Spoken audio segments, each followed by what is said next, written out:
მოგესალმებით, თქვენ უყურებთ რეგიონის დღის მთავარ ამბებს. წალკის მუნიციპალიტეტის სოფელი ხაჭკოვის მოსახლეობა წლებია დაზიანებული საავტომობილო გზის მოწესრიგებას ითხოვს. ადგილზე ჩვენი ჟურნალისტი ლამუნა ირემაშვილი მუშაობდა, გთავაზობთ სიუჟეტს.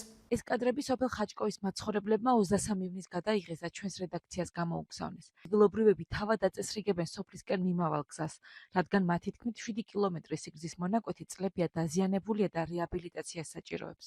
ხაჭკოველები წლებია უშედეგოდ ითხოვენ გზის მოწესრიგებას.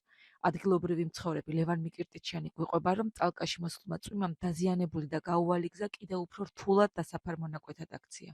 კადრებში მშვენივრად როგორ მდგომარეობაში ამჟამად 23-24 ივნისის მდგომარეობის 2026 წლის. დიდი წვიმის შედეგად ნიაღვარი ჩამოწვა და გზაც უგირუეს მდგომარეობაშია ცუდ მდგომარეობაში. არანაირი არავინ ყველგის მიწები არაა, უკვე თვეებია, წლებია ეგეთ მდგომარეობაში. ამ ბოლო პერიოდში რამდენიმე დღის განმავლობაში უფრო უარასობისკენ წავიდა გზის მდგომარეობა. ჩვენმა რედაქციამ დაზიანებულ გზაზე და ხაჭკოველების გასაჭირზე სიუჟეტი მაისში მოამზადა. ადგილზე ჩასულები სოფლამდე მხოლოდ მაღალი გამოვლობის მანქანით მივედით.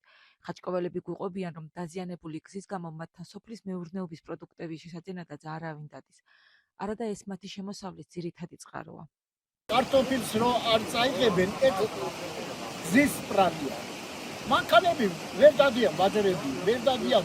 უფრო დაძვირდასალარქა გზები ცუდი არის და ისინი ვერ დადიან. წალკის მერიაში ადგილობრივებს უთხრეს, რომ ეს გზა საავტომობილო გზების დეპარტამენტს ეკუთვნის და მათ უნდა მოაწესრიგონ. ჩვენ ამ უკანასკნელ უწყებასაც მივმართეთ კითხვით, როდის დაიწყება ამ გზის მოხრეშვა, რადგან ჩვენი ინფორმაციით ეს სამუშაოები უახლოეს პერიოდშია დაგეგმილი. საგზაო დეპარტამენტში ჩვენს კითხვებს ასე უპასუხეს. შიდა სახელმწიფოებრივი მნიშვნელობის იმერა ბარეთი თეჯისი ჩივთქილისა ხაჭკოვი გუმბათი ავრალო საავტომობილო გზის კილომეტრი 7 კილომეტრი 12 მონაკვეთის რეაბილიტაცია დაიწყო. აღნიშნულ სოფლებზე გადის ეს გზა.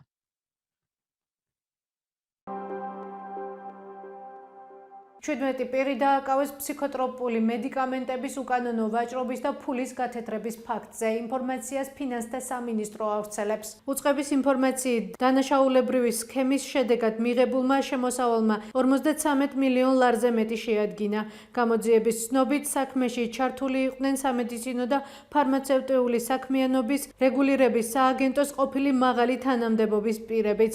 გამოძიება საქართველოს სისხლის სამართლის კოდექსის მუხლებით მიმდინარეობს და დაკავებულებს 9-დან 11 წლამდე პატიმრობა ემუქრებათ.